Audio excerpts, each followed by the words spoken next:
परीक्षाएं नज़दीक हैं। 25, 26 और 27 अप्रैल को होमगार्ड की परीक्षा होने वाली है और होमगार्ड परीक्षा से रिलेटेड आज हम आपके सामने 25 महत्वपूर्ण प्रश्नों की श्रृंखला ले आए हैं, जो कि संख्या पद्धति से रिलेटेड है।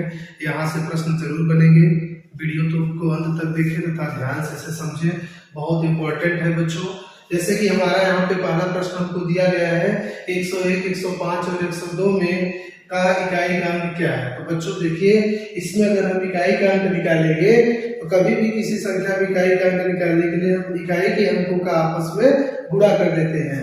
तो देखिए 1 5 6 5, 5 गुना 10, तो यहाँ पे गुणा करने पे कितना आया 10, और जो कि इकाई पे क्या है बताओ 0, यानी इकाई का अंक क्या होगा 0 होगा। आइए अगले प्रश्न की ओर बढ़ते हैं। हमारा अगला प्रश्न है निम्न में कौन 5 से भाज्य है। आप जानते हैं संख्या 5 से कटने के लिए, 5 से भाज्य होने के लिए संख्या का अंतिम अंक या तो 0 या तो 5 होना चाहिए। तो बताइए, यहाँ पे देखो अंतिम अंक क्या है 8 है, तो अंतिम अंक 8 होने का मतलब यह 5 से भाज्य नहीं है। यहाँ पे अंतिम अंक क्या है 9 है, जबकि 0 5 होना चाहिए, यह भी भाज्य नहीं है। और इसका अंतिम अंक क्या है बताओ 5 है, तो निश्चित तौर पे यह संख्या 5 से भाज्य है। यानी आपका सही आंसर क्या होगा, सी ऑप्शन होगा 405 हमारे इस प्रश्न के लिए राइट आंसर होगा। आइए अगले प्रश्न को देखते हैं। बच्चों हमारा तीसरा प्रश्न है कि निम्न में कौन 12 से भाज्य है। इन संख्याओं में कौन ऐसी संख्या है जो 12 से भाज्य है। तो देखिए यहाँ पे दिया है 24 24, 36 40, 48 40 और 49 20, इनमें से कोई नहीं। तो बच्चों यहाँ पे देखो ध्यान दो, अगर हम 36 को देखें तो 12 तिहाई 36 हो जाएगा, लेकिन 40 बचा रहेगा। अगर हम इसको देखें तो 12 चौक 48, 40 बचा रहेगा। लेकिन पहले वाले अगर ऑप्शन को देखा जाए तो यहाँ पे 12 गुना 24, 12 गुना 24, ये पूरी तरह से कट जाएगा। ठीक है, अतः हमारा ए ऑप्शन राइट आंसर होगा। आइए अगले प्रश्न की ओर बढ़ते हैं। 21 से 30 तक अभाज्य संख्याओं का योग क्या है। देखिए हमारा अगला प्रश्न कह रहा है कि बताइए 21 से लेकर 30 तक अभाज्य संख्याओं का योगफल क्या होगा। तो देखिए इसके लिए हम क्या करेंगे कि 21 से 30 तक की अभाज्य संख्याएं लिखेंगे। आप जानते हैं कि अभाज्य संख्याएं वे संख्याएं होती हैं जो अपनों के अलावा किसी अन्य संख्या से नहीं घटती हैं। तो अगर हम यहाँ पे इसको लिखना शुरू करेंगे तो हम क्या लिखेंगे बताइए, 21 के बाद आएगा 22, 23, 24, 25, 26, 27, ठीक है, 28, 29 और यह 30। अब उसने कहा 21 से 30 तक। तो देखिए 21 से 30 के बीच हमें अभाज्य संख्याओं को देखना है। तो यहाँ पे हम 21 और 30 को नहीं लेंगे क्योंकि ये दोनों ही भाज्य है, और 20 के बीच हमें देखना है। तो 22 जो है 11 के पहाड़े से कट जाएगी। 23 की बात की जाए तो किसी पहाड़े से नहीं कटेगी, 1 से 2 हो जाएगी। 24, 8 3 24, 25, 5 5 25, इसी प्रकार 26, 13 गुना 26, और ये जो 27 है 9 3 27 कट जाएगा। 28, 14 गुना 28, ये भी कट रहा है किसी न किसी संख्या से। लेकिन 29 और 23 ऐसी संख्या है 21 और 30 तक में जो कि किसी अन्य संख्या से नहीं कट रही है, तो इन्हीं का योग हमारा राइट आंसर होगा। आइए जोड़ते हैं। तो बेटा अगर हम 23 में अपने इस 29 वाले संख्या को कैलकुलेट करेंगे, जोड़ेंगे, तो कितना हो जाएगा 9 3 12 के 2 2 2 4 यहाँ से 5, कितना हो गया बताओ 52। तो इस प्रश्न का सही आंसर क्या होगा, डी ऑप्शन होगा, जो कि है 52। आइए अगले प्रश्न की ओर बढ़ते हैं। प्रथम 5 सम संख्याओं का योग क्या है। बेटा शुरुआत से 5 सम संख्याओं का योग आपसे पूछा गया है। तो हम क्या करेंगे, देखिए शुरू से 5 संख्याएं सम लिखेंगे, जो कि है 2 4 6 और क्या है 8 और क्या है बताओ 10। ठीक है, शुरुआत से 5 सम संख्याएं हैं, हमें इनका योग चाहिए। देखो 1 2 3 4 5 है, और जो प्रथम 5 सम संख्याएं हैं इनका योगफल हमको निकालना है। तो क्या करेंगे प्यारे बच्चों, कोई दिक्कत नहीं है। 4 2 6 6 6 12 8 20 और 10 बताओ 30। तो यहाँ पर हमारा सी ऑप्शन राइट आंसर हो जाएगा। इस प्रश्न का सही आंसर क्या है 30। आइए अगले प्रश्न की ओर बढ़ते हैं। ये प्रथम 6 प्राकृतिक संख्याओं का योग हमसे पूछा गया है। तो हम क्या करेंगे बेटा, प्राकृतिक संख्याएं वे संख्याएं होती हैं जिनका उपयोग हम अंकों को गिनने के लिए करते हैं। ठीक है, तो देखिए प्रारंभ से हम यहाँ पर 6 प्राकृतिक संख्याओं का योग निकालेंगे, जो कि है 1 2 धन 3 धन 4 5 धन 6। ठीक है, शुरुआत से 6 प्राकृतिक संख्याएं हैं। आइए इसका योगफल देखते हैं। तो बेटा 2 1 3 3 3 6 4 10 5 15 6 21, तो क्या होगा, सी ऑप्शन हमारा राइट आंसर हो जाएगा इस प्रश्न के लिए। प्रथम 6 प्राकृतिक संख्याओं का योग कितना है बताओ, 21 है। क्लियर है। आइए अगले क्वेश्चन की ओर बढ़ते हैं। 7वां प्रश्न है अपरिमेय संख्या क्या है। अब हमें बताना है कि इनमें से अपरिमेय संख्या क्या है। तो प्यारे बच्चों देखो, अगर हम 4 की बात करें तो 4 में क्या होता है, 2 दूना 4, इसका एक जोड़ा बन जाएगा। इसी प्रकार 16 की बात करें तो 4 जो कि 16 हो जाएगा, इसका भी एक जोड़ा बन जाएगा। 9 में 3 त्रिक का 9, इसका भी एक जोड़ा बन जाएगा, लेकिन 2 का कोई जोड़ा नहीं बनेगा। तो यहाँ पे क्या होगा, डी ऑप्शन √2 एक अपरिमेय संख्या है। √2 क्या है बताओ, एक अपरिमेय संख्या है। आइए 8वें प्रश्न की ओर चलते हैं। प्रथम 2 अभाज्य संख्याओं का योग क्या है। आपसे पूछा गया है कि प्रथम 2 अभाज्य संख्याओं का योगफल क्या है। तो देखिए, प्रथम 2 अभाज्य संख्या शुरुआत से देखिए तो 1 न तो भाज्य है न अभाज्य है, लेकिन 1 के बाद क्या आता है 2, और 2 के बाद क्या आता है 3। 2 स्वयं से कटेगी, 3 भी स्वयं से कटेगी, और इनका योगफल क्या होगा बताओ, 5। तो यहाँ पर हमारा बी ऑप्शन सही है। प्रथम 2 अभाज्य संख्याओं का योगफल क्या होगा बताइए, तो होगा 5। क्लियर है। आइए अगले प्रश्न की ओर बढ़ते हैं। हमारा 9वां प्रश्न है कि 9 8 7 6 5 4 3 में 7 का स्थानीय मान है। देखिए, आपसे पूछा गया है कि 9 8 7 6 5 4 3 में जो है 7 का स्थानीय मान क्या है। तो कभी भी किसी संख्या का जब हम स्थानीय मान निकालते हैं बच्चों, तो हम क्या करते हैं कि उस संख्या के बाद जितने अंक होते हैं उतने ही 0 लगा देते हैं। तो देखिए, यह संख्या 7 है जिसका स्थानीय मान निकालना है, और 7 के बाद अगर हम 0 की गणना करें तो 1 2 3 4, 7 लिखकर कितने 0 होंगे बताओ, 4। तो हमारा कौन सा ऑप्शन सही है, डी ऑप्शन इस प्रश्न का राइट आंसर हो जाएगा। आइए अगले प्रश्न पढ़ें। 9 6 8 8 4 6 में 9 का जातीय मान क्या है। बच्चों, स्थानीय मान में हम क्या करते हैं, संख्या के बाद जितने अंक हैं उतने 0 लगा देते हैं, लेकिन बात अगर जातीय मान की है तो जातीय मान का मतलब नैज मान होता है, और नैज मान को हम लोग फेस वैल्यू भी कहते हैं। फेस वैल्यू भी कहा जाता है, नैज मान को हम फेस वैल्यू भी कहते हैं। और जब कभी जातीय मान या नैज मान अगर पूछा जाता है तो उसका जो आंसर होता है वह स्वयं संख्या होती है। तो इसमें देखिए 9 6 8 4 6 में 9 का जातीय मान क्या होगा बताओ, 9 होगा। सी ऑप्शन हमारा राइट आंसर हो जाएगा। क्लियर है। आइए अगले प्रश्न संख्या 11 की ओर बढ़ते हैं। देखिए 11वें प्रश्न में दिया है, यदि कोई संख्या अपने 2/5 भाग से 84 अधिक है तो संख्या बताइए। आपसे कहा है कि अगर कोई संख्या अपने 2/5 भाग से 84 अधिक है तो संख्या बताओ। तो हम मान के चलेंगे कि वो संख्या क्या है, x है। और अब आपसे कहा गया है कि संख्या जो x है बेटा वो क्या है कि अपने 2/5 भाग से, x का 2/5 ध्यान दीजिए, x का जो है 2/5 भाग क्या हो जाएगा 2x/5, और इस 2x/5 से कितना अधिक है, 84 अधिक है। कौन अधिक है, वही संख्या यानी x। अब इस बात को हल कर देंगे, हमारा आंसर आ जाएगा। तो देखिए अब हम क्या करेंगे, 2 का x में करोगे 2x/5 प्लस 84 और बराबर में क्या है बताओ x। अब ये संख्या प्लस की है, अगर हम इसे उस तरफ ले जाएंगे तो किसमें हो जाएगी, माइनस की हो जाएगी। तो इसे हम पक्षांतर करेंगे, यहाँ हमारे पास क्या है 84 बराबर x, या 2x/5 जब उस तरफ जाएगी तो क्या हो जाएगी बताओ, माइनस का 2x/5। ठीक है, अब इसको हल कर देंगे बच्चों, यहाँ पे आ जाएगा 84 बराबर 5 का x के साथ गुणा करोगे तो 5x में 2x घटाओगे क्या बचेगा 3x, और इसके बटे 5 है ना। 3 से अगर हम 84 को काटे 3 गुना 6, ठीक है, 3 गुना 6 2 बचेगा, 3 8 24, और ये 5 आके गुणा हो जाएगा तो 28 पंचे कितना हो जाएगा बताओ 140। इस प्रकार से वह संख्या जो है वो क्या हो जाएगी 140 हो जाएगी। क्लियर है। आइए अगले प्रश्न की ओर बढ़ते हैं। प्रश्न संख्या 12 में दिया गया है कि 9, 8, 6, 8, 4 में 6 का स्थानीय मान एवं जातीय मान में अंतर बताओ। 6 के स्थानीय मान एवं जातीय मान में अंतर स्पष्ट करना है।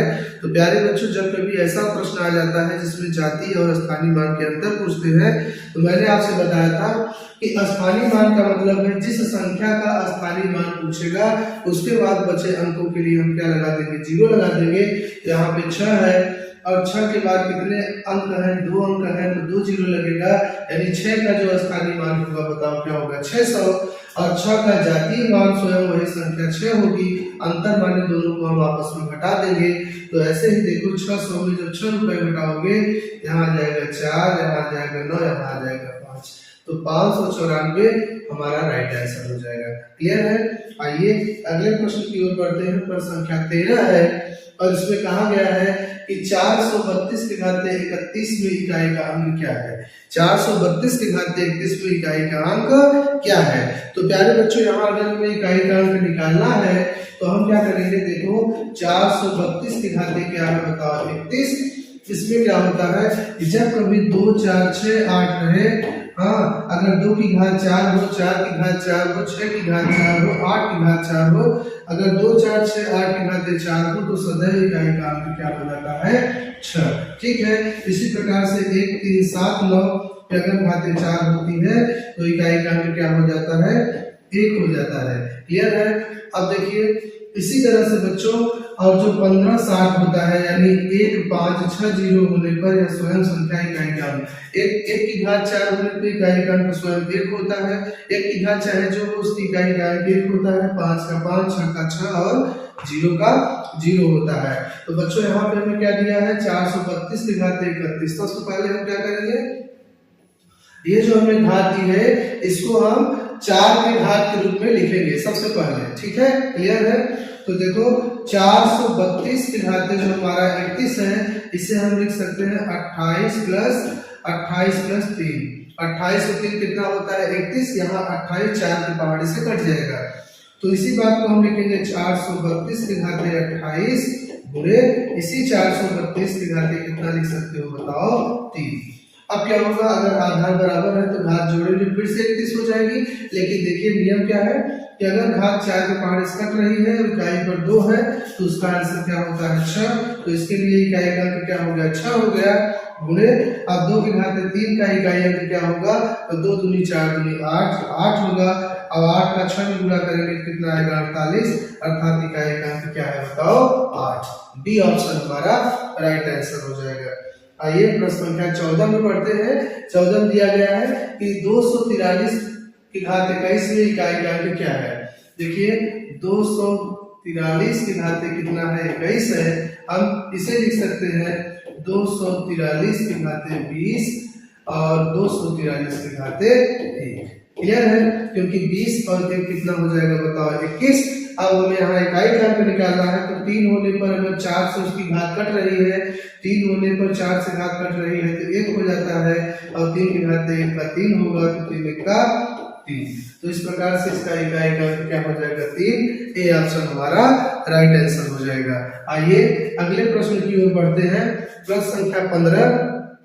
15वें प्रश्न में आपको दिया गया है कि 248 की घात 19 में इकाई का अंक क्या होगा। तो देखिए हम क्या करेंगे, यहाँ पे लिखेंगे 248। क्लियर है? 248 बच्चों, और इसकी घात क्या है, 19। 19 को हम अगर 4 की घात के रूप में लिखेंगे तो 16 3 19। हम इसे 248 की घात 16 और 248 की घात 3 के रूप में लिख सकते हैं। प्यारे बच्चों अब क्या होगा, तो देखिए यहाँ 8 है, 8 की घात अगर 4 से भाज्य हो तो सदैव इकाई का अंक क्या देता है, 6 देता है, इंटू 8 की घात यहाँ 3 है जो कि 4 से भाज्य नहीं है, तो 8 × 64 512 और 6 गुना कितना हो जाएगा, 12। तो इकाई का अंक क्या होगा बताओ, 2। ए ऑप्शन हमारा राइट आंसर है। आइए प्रश्न संख्या 16 की ओर बढ़ते हैं। 16वें प्रश्न में बच्चों में यहाँ पे दिया गया है 21 से 30 तक के बीच, यानी 21 है और 32 है, 21 और 32 के बीच अभाज्य संख्याओं का योग बताइए। तो देखो 21 और 32 के बीच अभाज्य संख्या है 22 नहीं हो सकती, तो पहली बात कौन है, 23 है। ठीक है। 23 के बाद क्या है, 24 हो ही नहीं सकती, 25, 26, 27, 28, 29 हो जाएगा। 29 के बाद 30 कट जाएगा, वो भाज्य नहीं है, भाज्य है, अभाज्य नहीं है। 31 हो जाएगा। फिर अगर हम इन तीनों संख्याओं को आपस में जोड़ेंगे तो क्लियर है क्या आएगा, 3, 9, 12 और एक कितना हो जाएगा, 13, हासिल 1 हो जाएगा, 3, 2, 5, 2, 7, एक हासिल 8। तो इस प्रकार से 83 डी ऑप्शन हमारा राइट आंसर हो जाएगा।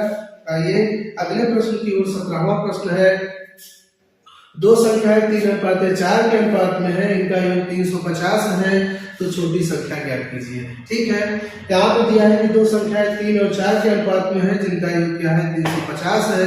तो सबसे पहले छोटी संख्या हमको निकालनी है। और बच्चों जब अनुपात दिया है तो छोटी संख्या वही होती है जिसका अनुपात छोटा होता है। क्लियर है, छोटी संख्या वही होती है जिसका अनुपात छोटा होता है। तो 3 अनुपात 4 में अनुपात 3 छोटा है, तो ये हमारी छोटी संख्या का अनुपात है। अब देखिए कैसे निकालेंगे। तो बच्चों जब कभी हम संख्या निकालते हैं तो संख्या निकालने के लिए क्या करेंगे, जो हमें योग दिया है पहले उसे लिखेंगे। तो योग क्या है, 350 गुणे जिसका निकालना है, जैसे 3 और 4 में छोटी का निकालना है तो 3 लिखो, बटे इन दोनों का योग। तो 4 3 कितना हो गया, 7। इसको काट दीजिए, 7 5 35, 7 में 0, 50 दिया है, कितना हो जाएगा, 150। तो इस प्रकार से ए ऑप्शन हमारा राइट आंसर हो जाएगा, जो कि 150 है। क्लियर। आइए अगले प्रश्न 18वें प्रश्न की ओर बढ़ते हैं। बच्चों यहाँ पे आपको दिया गया है कि 3 संख्याओं का योग 140 है। देखिए उसी प्रकार से ये भी प्रश्न है, यहाँ पे है कि 3 संख्याओं का योगफल 140 है। संख्या 1 अनुपात 2 अनुपात 4 के अनुपात में है। हाँ, तो छोटी संख्या बताओ बच्चों। 1 अनुपात 2 अनुपात 4 है, इसमें सबसे छोटी संख्या कौन है, तो जिसका अनुपात छोटा रहता है वही छोटी रहती है। जिसका 1 का अनुपात छोटा है, यहाँ पे हम अगर 1 के लिए संख्या ज्ञात करेंगे तो प्रथम हमें योगफल लिखना पड़ेगा। योगफल कितना है, 140। ठीक है, जिसका निकालना है, जैसे इसका निकालना है तो गुणे में 1 लिख दोगे, बटे इन सबका योगफल। इन सबको जोड़ो, 4 2 6 1 7, 7 से 14 दो बार में कटेगा, 7 में 0, 20 का 20। तो इस प्रकार हमारा राइट आंसर क्या हो जाएगा, 20, जो कि ऑप्शन नंबर ए है। आइए प्रश्न संख्या 19 की ओर बढ़ते हैं। 19वें प्रश्न में बच्चों आपको दिया गया है, किसी संख्या का 9/11 भाग 99 है, संख्या का 10% क्या है। किसी संख्या का 9/11 भाग क्या है, 99 है, तो संख्या का 10% क्या है। आइए तो बच्चों सर्वप्रथम हमें दिया है कि संख्या, मान लो संख्या क्या है, x है, उस x का 9/11 भाग कितना के बराबर है, तो 99 के बराबर है ना। देखिए अब क्या करेंगे, संख्या का 9/11वां हिस्सा 99 है। अब यहाँ पे देखिए कैंसिल करूं, 9 के 9, 9 1 का 9, 9 1 का 9, ये 11 जाकर उधर गुणा हो जाएगा, 11 अब 11 का गुणनफल 121 हो जाएगा। तो x बराबर 121, यानी हमारी संख्या क्या है, 121 है। लेकिन इस संख्या का 10% हमें ज्ञात करना है। तो बच्चों 121 का 10% का मतलब 10/100 हो जाएगा। 1 0 से 1 0 कट जाएगा, बचे हुए 0 से दशमलव लग जाएगा, तो क्या हो जाएगा, 12.1 हमारे प्रश्न का सही जवाब हो जाएगा। C option is the right answer. आइए प्रश्न संख्या 20 की ओर बढ़ते हैं। बच्चों अगर इस तरह के प्रश्न अगर आपके एग्जाम में आ जाते हैं, जैसे दिया है, किसी संख्या को 400 से भाग देने पर शेषफल 98 बचता है, उसी संख्या को 14 से भाग देने पर शेषफल क्या बचेगा। बात एकदम क्लियर है कि अगर 400 से भाग दे रहे हो तो 98 बच रहा है, इसका मतलब वह संख्या 400 से 98 रुपए ज्यादा है। जितना शेष बचेगा और जितने से भाग दिया जाता है, शेष को उस भाग में जोड़ दिया करो। हाँ, शेष को क्या करना है, भाग में जोड़ देना है, क्योंकि शेष बच रहा है, इसका मतलब वह संख्या उस शेषफल के बराबर ही ज्यादा थी। तो जैसे 400 में हम क्या करेंगे, इस 98 को प्लस कर देंगे, तो हमारी संख्या क्या मिल जाएगी, हमें 498 मिल जाएगी। अब जैसा कि आप देख रहे हैं, अगर हम इसी 498 में इससे भाग देने पे कहा था 400 से, अगर हम 400 से भाग दे देते हैं तो देखिए 400 से जब हम 498 में भाग देंगे तो एक बार जाएगा, 400 आएगा और शेष फल क्या बचेगा, 98। यही हमारा प्रश्न कह रहा है बच्चों कि 400 से भाग देने पर शेष फल 98 बचता है। तो उसी संख्या को अगर हम 14 से भाग दें, उसी संख्या माने इस 498 को अगर हम इस 498 को बच्चों डिवाइड करते हैं किससे, 14 से, तो शेष क्या आएगा। तो देखिए 14 का पहाड़ा 49 से ज्यादा न हो, 14 दूना 28, 14 त्रिक 42 आएगा, घटाइए 9 में से 2 जाएगा 7, ये कट गया, यहाँ पे 8 78, 14 का पहाड़ा पढ़ो 78 से ज्यादा न हो तो क्या होगा, 14 पंचे 70। तो इस प्रकार बच्चों यहाँ पे शेषफल क्या आ रहा है, 8 आ रहा है। तो ऑप्शन नंबर सी हमारा राइट आंसर हो जाएगा, शेषफल 8 बचेगा। आइए अगला क्वेश्चन है, कह रहा है 101, 304, 811, 986 का योग करने पर इकाई का अंक क्या होगा। देखिए कह रहा है कि अगर हम इसको जोड़ेंगे तो इकाई का अंक क्या होगा।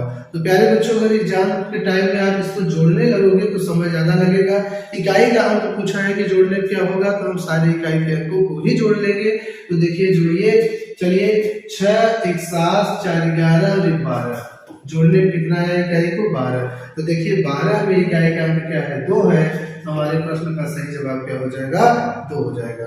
इस तरह के प्रश्नों को आप पलक झपकते ही कर सकते हैं, ठीक है। देखिए प्रश्न संख्या 22 नंबर का प्रश्न हमारा क्या कह रहा है कि भाजक 22 है, भागफल 10 है, शेषफल 6 है, तो बताइए भाज्य क्या है। आपने बचपन से ही पढ़ा है बच्चों, क्या पढ़ा है कि जो भाज्य होता है उसको निकालने के लिए हम लोग क्या करते हैं, भाज्य को निकालने के लिए बच्चों हम क्या करते हैं, भाजक, यहाँ पे क्या रहता है भागफल, ठीक है, और यहाँ क्या रहता है बताओ, शेषफल। यहाँ पे क्या रहता है, शेषफल। अब क्या होता है कि अगर हमें भाज्य निकालना है तो हम इन सब का गुणा करके इसको जोड़ देते हैं, ये निकल जाता है। तो देखिए आपके प्रश्न में क्या कहा है कि भाजक 22 है, यानी इसका उत्तर कितना दिया है, 22 दिया है। भागफल 10 है, भागफल 10 हो गया, लीजिए, ठीक है। शेषफल कितना है, 6 है, तो शेषफल की जगह पे हम क्या लिखेंगे, 6 लिखेंगे। अब वो कह रहा है कि बताइए भाज्य कितना है, तो हम क्या करेंगे, इसका यानी भाजक का गुणा भागफल में करके शेषफल को जोड़ देंगे, हमारा भाज्य निकल कर आ जाएगा। तो चलिए 22 का 220 और 6 कितना होगा बताओ, 226। ये ऑप्शन हमारा राइट आंसर है, जो कि 226 है। प्रश्न संख्या 22 में देखो क्या कहा है, कह रहा है कि यदि 6, 9, 4, 8 यदि 2 से भाज्य है तो ए का मान बताओ। कह रहा है कि अगर ये 2 से भाज्य है तो ए का मान बताइए। आप जानते हैं कि कोई भी संख्या 2 से तभी भाज्य होती है जब उसका इकाई अंक 2, 4, 6, 8 हो, ठीक है। आइए देखते हैं इसका इकाई अंक क्या है, ए है। ए के जगह पे क्या होना चाहिए, या तो 6, या तो 8, या तो 7, या तो 9। प्यारे बच्चों यहाँ जो ऑप्शन टाइप किया गया है गलती से लिखा गया है। ये ऑप्शन तो सारे के सारे हो रहे हैं, लगभग 6 भी हो रहा है, 8 भी हो रहा है, 7 और 9 नहीं हो रहा है। यहाँ पे जो है ऑप्शन हमारा थोड़ा सा मिस्टेक है बच्चों, इसको बना लीजिएगा। यहाँ पे ऑप्शन जो है उस आपका 5 है। तो देखिए अब कह रहा है कि यह संख्या यदि 2 से भाज्य है तो बताइए का मान क्या है। तो देखिए 2 से भाज्य होने के लिए क्या होना चाहिए, 0, 2, 4, 6, 8 में से कोई एक अंक इकाई पर होना चाहिए। तो देखिए 5 तो होगा नहीं, 7 तो होगा नहीं, 9 तो होगा नहीं, तो यहाँ पे क्या होगा बताओ, 8। तो ए का सही आंसर क्या है बताइए, 8 है। आइए अगले प्रश्न की ओर बढ़ते हैं। प्रश्न संख्या 24 आपसे कहा है कि 7 फैक्टोरियल में इकाई का अंक क्या है। देखिए आप इसे बहुत इजीली कर सकते हो। आपको दिया है 7 फैक्टोरियल। अब फैक्टोरियल का मतलब होता है कि उस संख्या को हम 1 तक ले जाएंगे। 7 फैक्टोरियल को हम लिखेंगे तो 7, 6, 5, 4, 3, 2, 1 इस तरह से लिखेंगे। 7, 6, 5, 4, 3, 2, 1, ठीक है। अब इसका गुणनफल करने पर इकाई का अंक पूछा है। याद रखना अगर जब 2 या 2 से अधिक संख्याएं गुणा के रूप में दी गई हो और कहीं पर 2 संख्याओं का गुणा करने पर अगर 0 आता है तो समस्त इकाई का अंक क्या हो जाता है, 0 हो जाता है। जैसे यहाँ देखो 6 पंचे 30, 30 में क्या आ गया, 0 आ गया। या 5 चौके 20 करते तब भी क्या आ गया, 0 आ गया। तो इसका इकाई का अंक नो डाउट क्या है बताओ, 0 है। क्लियर। आइए लास्ट अंतिम आखिरी प्रश्न हमारा 25 नंबर है, जो कि ये कह रहा है कि 80 फैक्टोरियल में शून्य की संख्या क्या होगी। 80 फैक्टोरियल को लिखे, जैसे 80 फैक्टोरियल का मतलब 80 गुणे 79, 78, 77, 76 डॉट डॉट डॉट गुणे 1 तक लिखेंगे तो उसमें शून्यों की संख्या क्या होगी ये हमें बताना है। तो देखिए इसके लिए तरीका है, ये ट्रिक है। आप जानते हैं कि 2 और 5 मिलाकर 10 बनाते हैं, तो हम सारी संख्या में 5 का भाग करते जाएंगे। जैसे हमारा 80 फैक्टोरियल है, तो ऐसे 80 फैक्टोरियल के लिए हम क्या करेंगे, पहले 5 से भाग देंगे। तो 5 से भाग देंगे तो 5 16 में 80, 16 बार जाएगा। जितनी बार गया उसका फिर से 5 का भाग दो। यह प्रक्रिया तब तक करो जब तक कि 5 से छोटी संख्या न बचे। देखिए 5 3 15, 3 बार गया। अब 3 का 5 में भाग नहीं हो सकता, तो हम क्या करेंगे, 16 और 3 इसको अगर हम जोड़ेंगे तो 16 3 कितना आएगा, 19। अतः 80 फैक्टोरियल में शून्य की संख्या कितनी होगी बताओ, तो 19 होगी। बी ऑप्शन हमारा राइट आंसर है। प्यारे छात्रों, इस वीडियो को अच्छे से देखना, यह आपके परीक्षा के लिए अत्यंत उपयोगी है। अगर वीडियो अच्छी लगी है तो आप चैनल को सब्सक्राइब कर लीजिए, बेल आइकन को प्रेस कर लीजिए तथा इसी तरह से अच्छी वीडियो आपको ताकि लगातार मिलती रहे। बहुत बहुत धन्यवाद।